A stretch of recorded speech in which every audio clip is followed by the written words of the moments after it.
గారికి చాలా అనారోగ్యంతో బాధపడే వాళ్ళంటండి. రోజు వాంతులు చేసుకునే వాళ్ళంట. ఆహారం అసలు వెళ్ళేది కాదని చెప్పారు. కానీ దేవుడు, పరిశుద్ధాత్మ దేవుడు వారి మన సంఘానికి వచ్చిన తర్వాత, మన సంఘం నుండి హౌస్ విజిటింగ్కి వెళ్తున్న బ్రదర్స్ వాళ్ళు ప్రేయర్ చేసిన తర్వాత దేవుడు పరిపూర్ణమైన సౌఖ్యాన్ని ఇచ్చి సిటీ స్కాన్లో కూడా ఏ లోపం లేకుండా దేవుడు నడిపించినందుకు మనం చప్పలు కొట్టి మనం ఆయన ఆరాధించినాం. God bless you. ఏమండి, బాబు సాక్ష్యం గొప్పదండి. నిఖిత్ వాళ్ళు పుట్టింటికి వెళ్ళిన తర్వాత డాబా మీదకి ఎక్కాడు. డాబా మీదకి ఎక్కి ఊరుకోకుండా ఆయన చేతులు ఉన్న వైర్ని ఏం చేశాడంటే 11 kV పెద్ద వైర్ మీద వైర్ వేసేసాడు. వైర్ వేస్తే షాక్ కుట్టి చెట్టు అంత హైట్లో ఎగిరి కింద పడ్డాడండి. కానీ దేవుడు కృప వలన ఏ గాయం లేకుండా, అపాయం లేకుండా దేవుడు క్షేమంగా ప్రియ తల్లి గారికి ఇచ్చినందుకు మనం ఒకసారి చెప్పలు కొడదాం. God bless you. అలాగే ప్రియ సిస్టర్ గారికి కుమార్తెని ఇచ్చారండి. వాళ్ళ ప్రసవం అప్పుడు చాలా కష్టపడ్డారంట. అసలు ఆపరేషన్ చేయాలనుకున్నారు. దేవుడు కత్తి లేకుండా ఒక సుఖమైన ప్రసవాన్ని దేవుడు ఇచ్చినందుకు మనం చెప్పలు కొడదాం. God bless you. మానస అండి, ప్రియ బిడ్డకి ఈ సంవత్సరం స్కూల్ ఫీజు కట్టాలి. కానీ ఆ స్కూల్ ఫీజు మొత్తాన్ని ఏం చేస్తుందంటే దేవుని మందిరం కోసం, స్థలం కోసం ఇస్తుంది. ఒకసారి చేతులు చాపండి, మనం ప్రార్థన చేద్దాం. పరిశుద్ధ ప్రియ మానసానికి స్తోత్రం, ప్రియ కుమారుడికి స్తోత్రం. వారి ఫీజు డబ్బులు నాయన ప్రభా నీ మందిరం కోసం ఇస్తున్నారు. శ్రేష్టమైన భవిష్యత్తు దయచే, బుద్ధి జ్ఞానం దయచేసి పబడ్డాడు శాంతండి. అమ్మాయి గాడ్ బ్లెస్ యూ. ప్రియ తల్లి గారి కుమారుడికి ఆపరేషన్ చేయాలని వచ్చినప్పుడు వారి కుమారుడు ఫిట్స్తో బాధపడుతున్నారండి. కానీ దేవుడు ఫిట్స్ లేకుండా పరిపూర్ణమైన సౌఖ్యాన్ని ఇచ్చి ఆపరేషన్లో ఏ లోపం లేకుండా దేవుడు చేసినందుకు ఒకసారి చెప్పలు కొడదాం. God bless you. వావ్. ఏమండి, 10th స్టాండర్డ్లో 9.7ని ఎవరు క్రాస్ చేయలేదంట. 2 yearsగా 9.7 ఎవరు క్రాస్ చేయలేదంట వీళ్ళ స్కూల్లో. కానీ మనోడికి 9.8 వచ్చింది. ఓకే, ఈ పేరు నాగసాయికి దేవుడు 9.8ని ఇచ్చారు. అలాగే అండి, నేను 3 years నుంచి మెడిసిన్స్ వాడుతున్నాను కిడ్నీలో ఇన్ఫెక్షన్ గురించి. మొన్న వెళ్తే దాని గురించి వెళ్తేనేమో సాల్ట్ వేసుకోవట్లేదు, అస్సలు సాల్ట్ ఉండదు నా డైట్లో. ఓకే, సాల్ట్ తినకూడదు. మొన్న వెళ్తే ఫర్దర్ అంత క్లియర్ అయిపోయింది. ఫర్దర్ రాకూడదనే యూజ్ చేస్తున్నా, సాల్ట్ కూడా వేసుకోవాలి. ఏమండి, ప్రియ కుమారుడికి కిడ్నీ ప్రాబ్లం ఉండేదంటండి. 3 సంవత్సరాలుగా మందులు వాడేవాడంట. కానీ మొన్న హాస్పిటల్కి వెళ్ళినప్పుడు ఏ ప్రాబ్లం లేదు, మందులు లేకుండా ప్రియ కుమారుడు వచ్చాడండి. పరిపూర్ణమైన సౌఖ్యాన్ని ఇవ్వాలని ఆయన ఆశిస్తున్నాడు. ఇచ్చినందుకు ఒకసారి చెప్పలు కొడదాం. God bless you Sai. God bless you. వారి అన్నయ్య గారి అబ్బాయికి పెళ్ళి అవ్వట్లేదంటండి కొన్ని సంవత్సరాలుగా.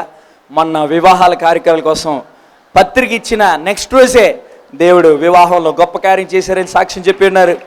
అద్భుతం చేసినందుకు ఒకసారి చెప్పలు కొడదాం.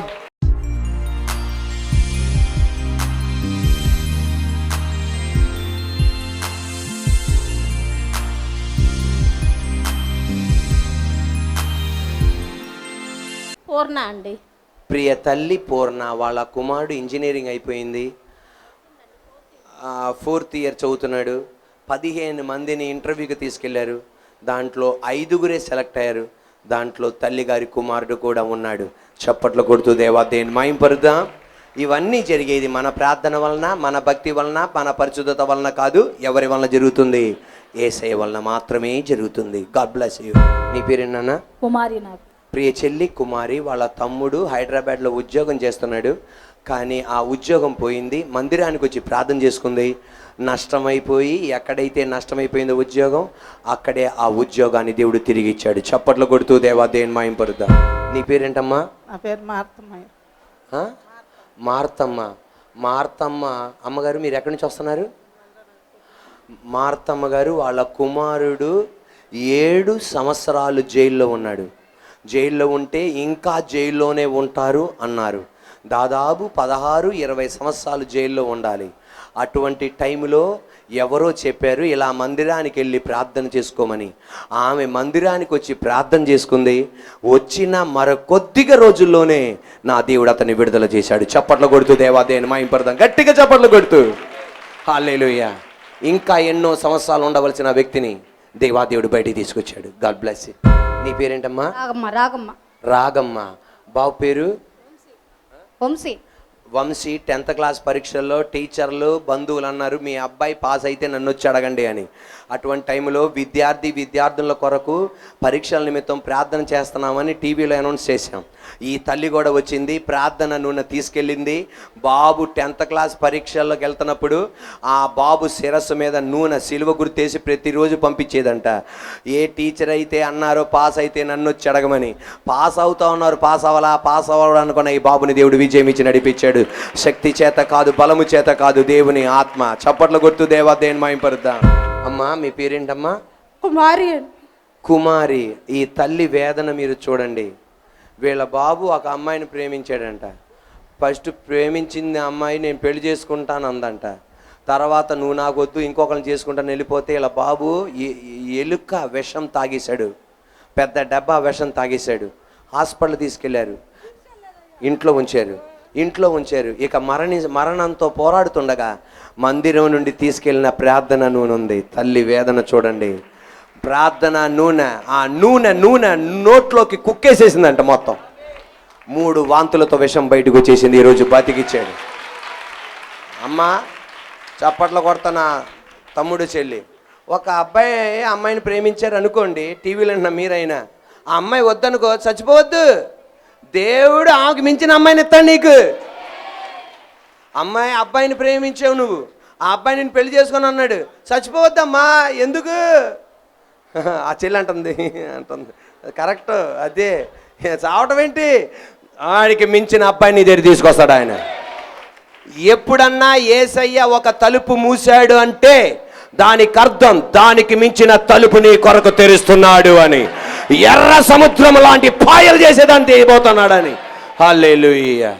యేసునామలో టీవీ వాక్యం వింటున్న మీరైనా, నజరేయుడైన యేసునామలో నా దేవుడు నీ కొరకు ద్వారాలు తెరుస్తాడు. ఒక ద్వారం ముయ్యబడింది, నువ్వు భయపడక్కర్లా. ఇంకొక ద్వారం, మెగా డోర్ నీ కొరకు తెరవబోతున్నాడు ఆయన. గొప్ప పెద్ద తలుపు నీ కొరకు తెరవబోతున్నాడు, భయపడకు. దేవుడు దీవించును గాక. ప్రతి ఆత్మహత్య చింతలు యేసునామలో దూరమవును గాక. ఆమేన్. ఈమె పేరు వీరకుమారి గారు. ఆమెకి ఎడం కాలున కింద గెడ్డలాగొచ్చింది, ఆపరేషన్ పడిద్దేమో అన్నారు. దేవుని సన్నిధిలో ప్రార్థన చేసుకుంది. ఎప్పుడు తగ్గిందో ఆమెకే తెలవదంట. చప్పట్లు కొడుతూ దేవాదేవుని మహిమపరుద్దాం. హల్లెలూయా. నీ పేరేంటన్నా? భారతి. నీకేమవుతుందామి? చెల్లి. నీ పేరేంటమ్మా? మాధురికి. ఎన్ని సంవత్సరాల పిల్లలు లేరు నాన్న? 4 సంవత్సరాల పిల్లలు లేరు. 4 సంవత్సరాల పిల్లలు లేరు. ఒకసారి అబార్షన్ అయిపోయింది. పోయిన సంవత్సరం అన్నా ప్రార్థన పండగలకి చెల్లిని తీసుకొచ్చారు. వాళ్ళ అత్తయ్య గారు వాళ్ళకి ఎవరికి యేసుప్రభు అంటే ఇష్టం ఉండదంట. ఆయన ఏమందంట, ఒక్కసారి చర్చికి పంపించండి, ఆమెకి పిల్లలు వేసేస్తాడు. సరే ఒకసారి పంపిస్తానని చెప్పి పంపించారంట. ఆ ప్రార్థన నూనె ఆమె ఉదరములో పోసుకుంది. నీళ్లు తాగేటప్పుడు కొంచెం ఈ నూనె పోసుకొని తాగుతూ ఉండేదంట. ఈ రోజున 5 సంవత్సరాల తర్వాత 5వ సంవత్సరమున 4 సంవత్సరాలు గతించి 5వ ఏట అద్భుతమైన పాపనిచ్చాడు. చప్పట్లు కొడుతూ దేవాదేవుని మహిమపడదాం. యేసయ్యకి మహిమ కలుగును గాక. ఆమేన్. నీ పేరేంటన్నా? దేవి అని. బాబు పేరు? శ్యామల. బాబు అనుకున్నాను, పాప అన్నారు. అందువలన ఈ పాప మురికి కాలువలో పడిపోయింది. ఈ పాపకి ఏదటం ఏమీ రాదు. శ్యామల ఏదటం ఏమీ రాదు. అందరూ చనిపోయారు అనుకున్నారు. ఎలా మురికి కాలువలో కాపాడాడో, ఆక్సిజన్ దేవుడు ఎలాగిచ్చాడో ఎవరికి అర్థం కావట్లా. అన్ని నిమిషాలు బురద పైన పొర్లి పారుతుందన్నమాట. ఎలా దేవుడు ఆక్సిజన్ ఇచ్చాడో తెలియదు. ఈ రోజున బతికిచ్చాడు దేవుడు. చప్పలు కొడుతూ దేవాదేవుని మహిమపరుద్దాం. దేవునికి అసాధ్యం లేదు. గాడ్ బ్లెస్ యు నాన్న. నీ పేరేనా? రాజీవ్. ఇంజనీరింగ్లో కొన్ని బ్యాక్లాగ్స్ ఉన్నాయి, అన్ని విజయం పొందితే సాక్ష్యం చెప్పుకుంటా అన్నాడు. అలాగే దేవుడు విజయం ఇచ్చాడు. చప్పట్లు కొడుతూ దేవాదేవుని మహిమపరుద్దాం. God bless.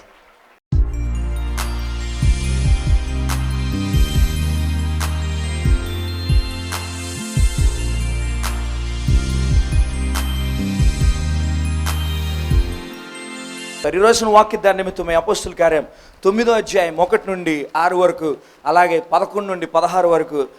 సౌలు ఇంకను ప్రభు యొక్క శిష్యులను బెదిరించుటయును హత్య చేయుటయును తనకు ప్రాణాధారమైనట్టు ప్రధాన యాజకుని యొద్దకు వెళ్ళి, ఈ మార్గమందున్న పురుషులనైనను స్త్రీలనైనను కనుగొనిన ఎడల వారిని బంధించి యెరూషలేమునకు తీసుకుని వచ్చుటకు దమస్కులోని సమాజంలో వారికి పత్రికలు ఇమ్మని అడిగాను.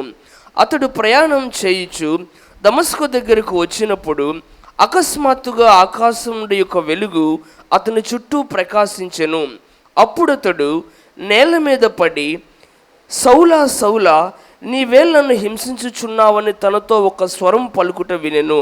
ప్రభువా, నీవెవడవని అతడు అడుగగా ఆయన, నీవు హింసించుచున్న యేసును, లేచి పట్టణంలోనికి వెళ్ళుము, అక్కడ నీవు ఏమి చేయవలనో అది నీకు తెలుపబడినని చెప్పెను.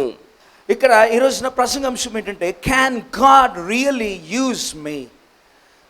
నిజంగా దేవుడు నన్ను వాడుకోగలరా? ఈరోజు నా ప్రసంగాంశం ఏంటి?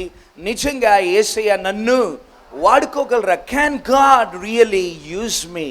మన అందరిలో ఒక వాంఛ ఉండాలి, నా వలన నా కుటుంబం బాగుపడాలి, నా వలన నా దేశం బాగుపడాలి, నా వలన నా పట్టణం బాగుపడాలి, నాకు ఒక మంచి భవిష్యత్తు కావాలి, నా వలన అందరూ బాగుపడాలని ఒక వాంఛ ఉండాలి. ఆ వాంఛ ఉండటమే కాదు, కానీ దేవుడు కూడా నిన్నేం చేయాలంటే వాడుకోవాలి. దేవుడు వాడుకోవటం అంటే ఏంటి? ఒక పాస్టర్గా ఉంచడమా? ఒక పాస్టర్గా ఉండటమే కాదు వాడటం అంటే. ఒక ఆయన ఇలాగ అంటాడు, most people want to serve God but only in an advisory position. Most people want to serve God but only in advisory position. అందరూ ఏమనుకుంటారంటే నేను వాడబడాలనుకుంటారు. ఎలా వాడబడాలనుకుంటారంటే ప్రసంగాల ద్వారా వాడబడాలనుకుంటారు, చెప్పాలనుకుంటారు, మాట్లాడాలనుకుంటారు.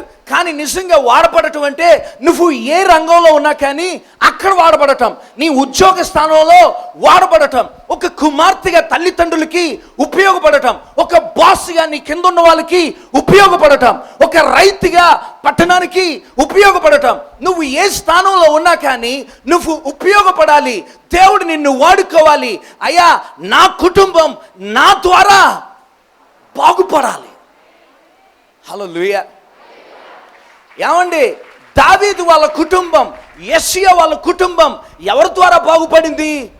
దావీదు ద్వారా. యాకోబు కుటుంబం ఎవరి ద్వారా బాగుపడింది? యోసేపు ద్వారా. ఆయన ఏమైనా పాస్టరా? కాదే, ఆయన ఒక ప్రధానమంత్రి. దావీదు ఏమైనా పాస్టరా? కాదు, ఒక రాజు. దానియేలు ఏమన్నా పాస్టరా? కాదు, ఆయన ఒక ప్రధానమంత్రి. అబ్రహాముని వాడుకొని ఇశ్రాయేల్ దేశాన్ని కాపాడాడు. యాకోబుని వాడుకొని ఇశ్రాయేల్ని ఆశీర్వదించాడు. నువ్వు రూతును వాడుకొని నయోమి కుటుంబాన్ని మార్చింది. ఎస్తేర్ని వాడుకొని వాళ్ళ దేశాన్ని కాపాడింది. నువ్వు ఏ రంగంలో ఉన్నా కానీ, నువ్వు ఎక్కడున్నా కానీ, అయ్యా నన్ను వాడుకో, నా వలన నా కుటుంబం బాగుపడాలి. హల్లెలూయా. మనకొక స్వార్థం రావాలి. ఏ స్వార్థం? నా వలన.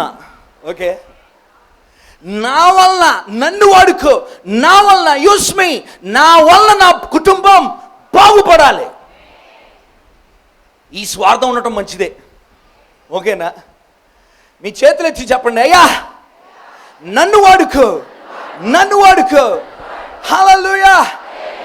ఏమండి, ప్రపంచంలో రెండు అద్భుతాలు ఉన్నాయి. ఒకటి ఏంటంటే యేసుక్రీస్తు వారి యొక్క పునరుద్ధానం, చనిపోయి తిరిగి లెగటం అనేది అదొక అద్భుతం. రెండో అద్భుతం ఏంటంటే సౌలు పౌలుగా మారటం. ఎందుకు అద్భుతాన్ని అంటున్నానంటే ఆయన అంత గొప్ప మూర్ఖుడు. దేవుడు ఎవరినన్నా వాడుకుంటాడు, కానీ ఈ సౌల్ని మట్టుగాని వాడుకోరు అనుకున్నారు. కానీ దేవుడు ఎవరినే వాడుకున్నారంటే సౌల్నే వాడుకున్నారు. దేవుడు ఎవరైనా వాడుకుంటారు, కానీ ఈ పొట్టోడైన దావీదుని ఎవరు వాడుకుంటారని అనుకున్నాడు యెషయా. కానీ మూలపడిన దావీదునే వాడుకున్నారు. ఈరోజు నీ కుటుంబస్తులు నిన్ను చూసి ఎవడైనా బాగుపడతాడు, నువ్వు బాగుపడరు అని చెప్పారా? గుర్తుపెట్టుకో, దేవుని దృష్టి నీ మీద పడిందంటే నీ కుటుంబం బాగుపడుతుంది.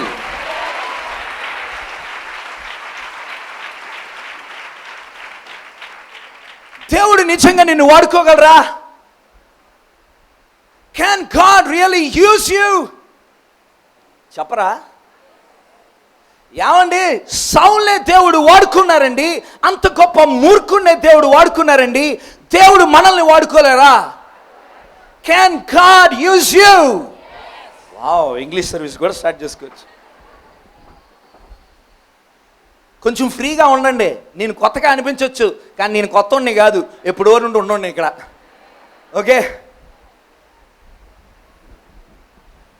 దేవుడు నిన్ను వాడుకోవాలంటే ఒకటి నీ పాత స్థితిగతి ఆయనకి ఆటంకం కాదు. Your past condition is not an obstacle for God. ఈరోజు నేను 3 పాయింట్లో చెప్తా. ఒకటి ఏంటంటే, దేవుడు నిన్ను వాడుకోవడానికి నీ పాత స్థితిగతి ఆయనకి ఆటంకం కాదు. ఏమన్నా అర్థమవుతుందా? వింటున్నారా? నీ పాత స్థితిగతి ఆయనకి ఆటంకం కాదు. Your past condition is not an obstacle for God. ఈ ప్రపంచం, ఈ లోకంలో నువ్వు వెళ్తే, ఒక ఇంటర్వ్యూకి వెళ్తే నీ పాస్ట్ రికార్డులను చూస్తారు. నువ్వు ఎంత సామర్థ్యుడివో రికార్డులు చూస్తారు. ఇంటర్వ్యూకి వెళ్ళినప్పుడు ఏంటి నీ ప్రోగ్రెస్ రిపోర్ట్, ఇంటర్మీడియట్, పిహెచ్డి, ఇదంతా చూస్తారు. ఏంటి? వాళ్ళకి నీ గతాన్ని చూస్తున్నారు. వాళ్ళ గతం, నీ గతం బాగోకపోతే వాళ్ళకేంటంటే అది ఆటంకం. నీ మీద ఒక పోలీస్ కేసు ఉంటే చాలు, ఎంత సంతోషిస్తావు కదా. ఒక పోలీస్ కేసు అంటే ఎందుకు భయపడతావు? మీ పిల్లలకు వచ్చిందంటే ఆడైపోయాడు, వాడి భవిష్యత్తు లేదు. ప్రభుత్వం నీ గతాన్ని చూస్తుంది. నువ్వు ఒక పెళ్లి చూపులకి వెళ్ళావు అనుకో, మీ అమ్మాయి కోసం, మీ అబ్బాయి కోసం వాడు హైదరాబాద్లో ఉద్యోగం చేసినా కానీ హైదరాబాద్కి వెళ్ళి వాడి హిస్టరీ మొత్తం లాక్కొని వస్తావు. వాడి గతాన్ని కావాలి. ఒక ఇంటర్వ్యూకి నీ పాస్ట్ ఏంటో కావాలి. టీసీ ఎందుకు ఇస్తారు నీకు? వెరీ గుడ్, వీడు మంచోడు, మీ ఇన్స్టిట్యూట్లో మీరు జాయిన్ చేసుకోవచ్చు అని ట్రాన్స్ఫర్ సర్టిఫికేట్ ఇస్తారు. టీసీలో బ్యాడ్ అని పెట్టారనుకో, నీకెవరో నీ గతాన్ని చూస్తారు. ఈ ప్రపంచానికి నీ గతం కావాలి. నీ గతం బాగోకపోతే వాళ్ళకి అది ఆటంకం. కానీ నా దేవుడు సౌలు యొక్క గతాన్ని చూడలా. సౌలు యొక్క గతాన్ని చూడలా. సౌలు ఒక హంతకుడు, ఈజ్ ఎ మర్డరర్. ప్రభుని వెంబడించిన వాళ్ళని చంపినోడు సౌలు. కానీ దేవుడు అతన్ని వాడుకున్నాడండి. నీ గతం ఆయనకి ఆటంకం కాదు. నీ గతం గురించి ముగ్గురు గుర్తు చేస్తారు. నీ గతం గురించి ముగ్గురు గుర్తు చేస్తారు. ఎవరంటే, ఒకటి నీ మనస్సు. నీ మనస్సు ఎప్పుడు చెప్తుంది, నువ్వు ఇలా చేసావు, నువ్వు ఎలాంటోడివి, కనుక నువ్వు ఇక పనికిరావు. మోషే దగ్గర ఒక కర్ర ఉంది. ఆ కర్ర ఎప్పుడు చూసినా కానీ జనాలు ఏమనేవాళ్ళు అంటే, గొర్రెలు కాపరి అనేవాళ్ళు. మెడలో సెటస్కోప్ ఉంటే ఏమంటారు? అమ్మా వింటున్నారనమాట. మెడలో సెటస్కోప్ ఉంటే డాక్టర్ అని పిలుస్తారు. ఇప్పుడు మోషే చేతిలో కర్ర ఉంది, కాపరి కర్ర ఉంటే ఆయన ఏమని అంటారు? డాక్టర్ అంటారా? కాపరి. ఎవరైనా పిహెచ్డి చదివినోడు ఎవరా? మోషే. ఈ కర్ర చూసేటప్పుడల్లా ఏం గుర్తుకొచ్చేదంటే, గతం గుర్తుకొచ్చేది. ఏంటి?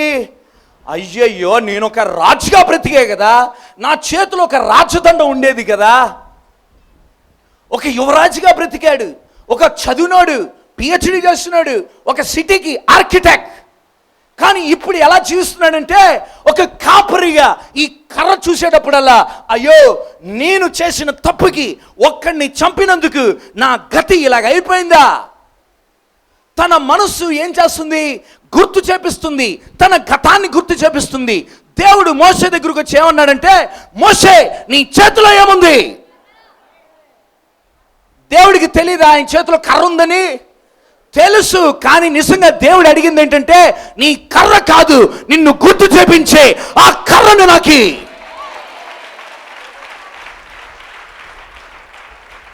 మన జీవితంలో అనేక సార్లు కూడా మన గతాన్ని గుర్తుపెడుతుంది మన మనస్సు, మన మైండ్.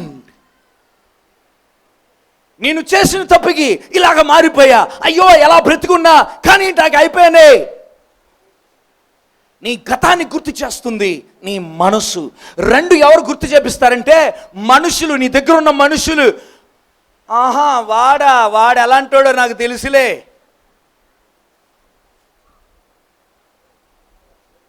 కాదా?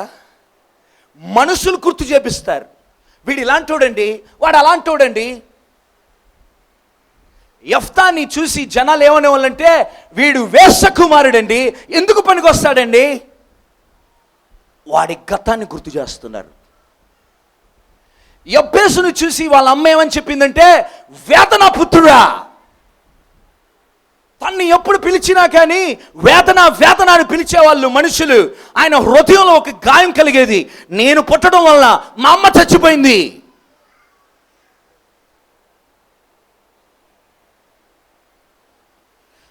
మనుషులు నీ గతాన్ని గుర్తు చేస్తారు, నీ మనసు నీ గతాన్ని గుర్తు చేస్తారు. మూడోది ఎవరంటే, మన పెద్ద శత్రువు అయిన సాతాను. వాడుకున్న ఒకే ఒక పని ఏంటంటే, నువ్వు చేసిన పాపాన్ని మరలా మరలా చూపిస్తారు, నువ్వు చేసిన తప్పుని మరలా మరలా చూపిస్తాడు. సాతాను చూపించేది శిక్షావిధి, న్యాయ తీర్పు. పరిశుద్ధాత్మ చూపించేది ఒప్పింపజేస్తాడు.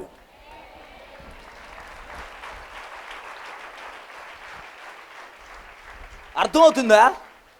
సాతాను ఏం చేస్తాడంటే, నీ పాపాన్ని చూపించి నువ్వు పనికిరావు, నువ్వు నరకానికి వెళ్తావు, నువ్వు నాశనం అయిపోతావు అని చెప్తుంది, శిక్షావిధి.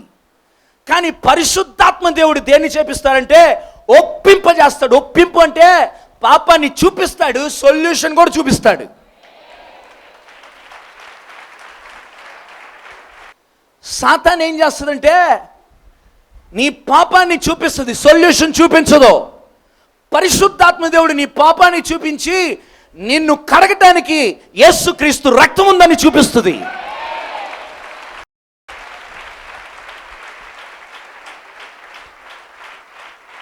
ఈ రోజున నీ మనసు గుర్తు చేస్తుంది, మనుషులు గుర్తు చేస్తారు, సాతాను గుర్తు చేస్తారు.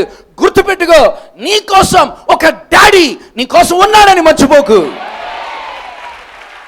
యూదా ఇస్కరియోత్ ఎందుకు చచ్చిపోయాడు తెలుసా? శిక్షావిధి, పాప నేరారోపణ. సాతాను చెప్పింది, ఇంత అమాయకుడిని యేసుని చంపేశావు నువ్వు, పనికిరావు, చచ్చిపోయాడు యూదా ఇస్కరియోత్. పాప నేరారోపణ మంచిదే, కానీ నిన్ను అది ఏం చేయకూడదంటే చంపకూడదు. ఇంకొక అడుగు వేయటానికి, అడుగు వేయనకుండా చేయటానికి ఒప్పుకోకూడదు. మార్టిన్ లూథర్ దగ్గరికి ఈ రోజున మన చేతిలో బైబిల్ ఉందంటే కారణం ఏంటంటే మార్టిన్ లూథర్ గారు.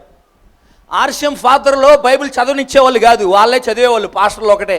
కానీ మార్టిన్ లూథర్ గారు బయటకు వచ్చి బైబిల్ని అందరికీ ప్రకటించారు, ఇచ్చారు. ఆ మార్టిన్ లూథర్ దగ్గరికి సాతాన్ దగ్గరికి ఒకసారి వచ్చిందంట. సాతాన్ ఒకసారి వచ్చి 10 పుస్తకాలు తీసుకొచ్చిందంట. మార్టిన్ లూథర్ గారితో చెప్పింది సాతాన్, ఇదిగో ఈ 10 పుస్తకాల్లో నువ్వు చేసిన పాపాలు ఉన్నాయి, నువ్వు పనికిరావు, నువ్వు నరకానికి వెళ్తావంటే మార్టిన్ లూథర్ ఒక కాగితం తీసి ఆ 10 పుస్తకాల మీద పెట్టి, క్రీస్తు రక్తం ప్రతి పాపం నుండి శుద్ధీకరించుడు.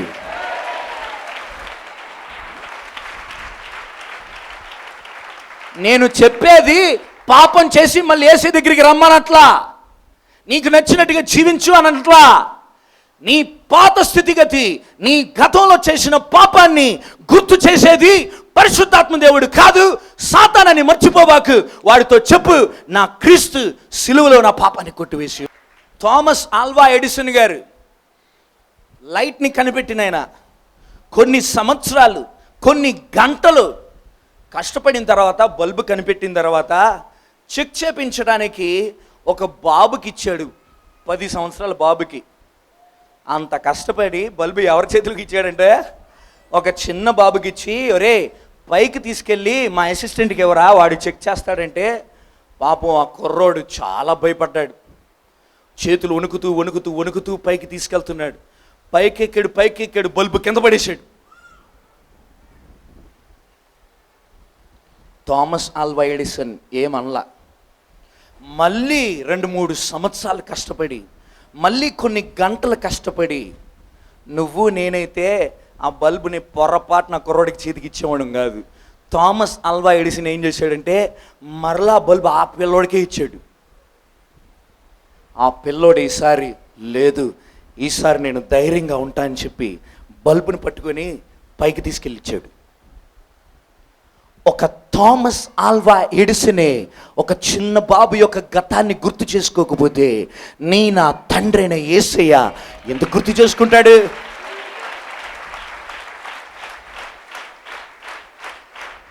నీ పాత స్థితిగతి ఆయనకి ఆటంకం కాదు. చెప్పు తల్లి నోరెత్తి. నీ పాత స్థితిగతి ఆయనకి ఆటంకం కాదు.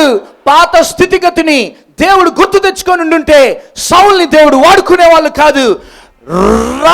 రాహోత్ని దేవుడు వాడుకునే వాళ్ళు కాదు. రాహాబ్ ఒక వేశ్య, ఎ ప్రాస్టిట్యూట్. దేవుడు ఒక రాహాబుని వాడుకున్నారండి, ఒక బెత్షెబాని వాడుకున్నారండి, రూతుని వాడుకున్నారండి. దేవుడు పాత స్థితి గతిని ఎప్పుడు గుర్తు చేసుకోడు. అది ఆయనకి ఆటంకం కాదు.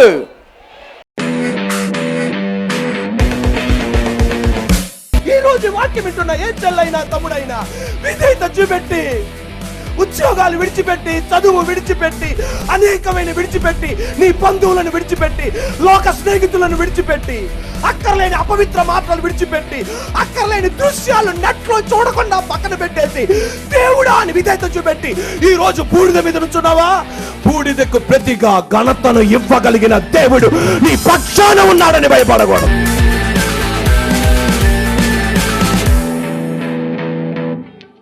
ఎవరు చెప్పారు నీ కుటుంబం బాగుపడదని? ఎవరు చెప్పారు నీ భర్త మారడని? ఎవరు చెప్పారు నీకు పిల్లలు కలగరని? ఎవరు చెప్పారు ఆ రోగము తగ్గదని? ఎవరు చెప్పారు ఆ ఉద్యోగం పొందలేవని? ఎవరు చెప్పారు ఆ ప్రమోషన్ నీకు దొరకదని? ఎవరు చెప్పారు నీకు పరిచర్యలో అభివృద్ధి పొందలేవని? ఎవరు చెప్పారు ఆ వ్యాపారం నువ్వు చేయలేవని? ఎవరు చెప్పారు నువ్వు చదువుకోలేవని? ఎవరు చెప్పారు ఈ అప్పుల ఊబిలో నుండి బయటికి రాలేవని? ఫిలదెల్ఫియా ఏజీ చర్చ్ వారు నిర్వహించు యేసుతో ఆరాధన విజయవాడ విద్యాధరపురం ఆర్టీసీ డిపో ఎదురు రోడ్లోని ఫిలదెల్ఫియా ఏజీ చర్చిలో జరుగును. దేవుని కృప వలన ప్రతి ఆదివారం 4 ఆరాధనలు జరుగును.